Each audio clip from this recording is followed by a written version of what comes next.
እግዚአብሔር በምን አይነት ክብር ውስጥ ሆኖ እንደሚመለክ አውቀንና ተረድተን እንድናመልከው። ያ ማለት እኔና እናንተ ጋር ዛሬ አምልኮ ልክ እንደዚህ ባለ ሁኔታ በአንድ ኪቦርድ በአንድ ወንድማችን በአንዲት ማይክ ሆኖ ስለመጣ ልክ እንደዚህ ነጫጭ ወንበር ላይ ቁጭ ብለን የምንፈጽመው ስርዓት ስለሆነ እባካችሁ እንዳይቀልባችሁ። አምልኮ የሚባለው ነገር ሰማይ ላይ ምን አይነት ክብደት እንደሚሰጠው ካስተዋላችሁ የምናመልከው አምልኮ ከዚህ ሊያልፍ ይገባ ነበር። ክብር ለእግዚአብሔር ይሁን። ይወላችሁ ሁሉ ጊዜ አምልኮ ለእናንተ የትርፍ ጊዜ ስራ ወይንም ጨዋታ ሊሆን አይገባ። ማለት ባመልክም ባላመልክም that's okay አትበሉ። that's not okay። ባካችሁ አምልኮ ይክበድባችሁ። ተምታችሁና ምክንያቱም እኛ ዛሬ ቅዱስ ቅዱስ ቅዱስ እግዚአብሔር ጅማሬ የለህም ፍጻሜም የለህም ስንል ይሄንን ቃል ቢጠቀሙ ሰማይ ላይ መላእክቶች አሉ። እኛ እንደው ቢንያ እንደ እቺን ኪቦርድ ያስልን ያውኑ መዝሙር ቅዱስ ቅዱስ ቅዱስ እግዚአብሔር ጅማሬ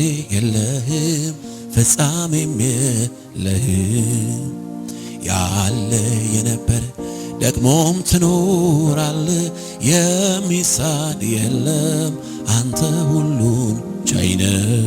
እኛ ቅዱስ ስንል በሰማይም ቅዱስ የሚል አካል አለ። ልላችሁ ፈልጌ መሰላችሁ እኔ ዛሬ ብዙ ጊዜ ሰዎችን እታዘባለሁ። እንዲህ አይነት የቅድስናውን ግርማ የሚያወሱ የቅድስና ዝማሬዎች ሲዘመሩ አንዳንድ ሰው ይገርምሃል ማስቲካ ያኘቀ ቅዱስ ቅዱስ ያው ይላል። ተው ማስቲካ በነገራችን ላይ ማስቲካ ነው እያኘቀ ቅዱስ ቅዱስ ካለ የሚቀጥለው ቀን ላይ እየበላ ያልጨረሰውን ዳቦ እየበላ ያለመዘመሩ ምንም ዋስትና የለም። ልል ፈልጌ ነው ዛሬ መንፈስ ቅዱስ የሚነግራችሁ ወርሺፕ ስናረገው እንደነዚያ መላእክቶች እንደነዚያ 24ቱ ሽማግሌዎችና አራቱ ሕያዋን ፍጥረታት ዙፋኑን በአይናችን እያየን እንኳን ባይሆን እባካችሁ የምናመልከው አምላክ ኃያል አምላክ አምልኮ አይቅለልብን። እግዚአብሔር ምን ያህል ክቡር አምላክ እንደሆነ እንረዳው።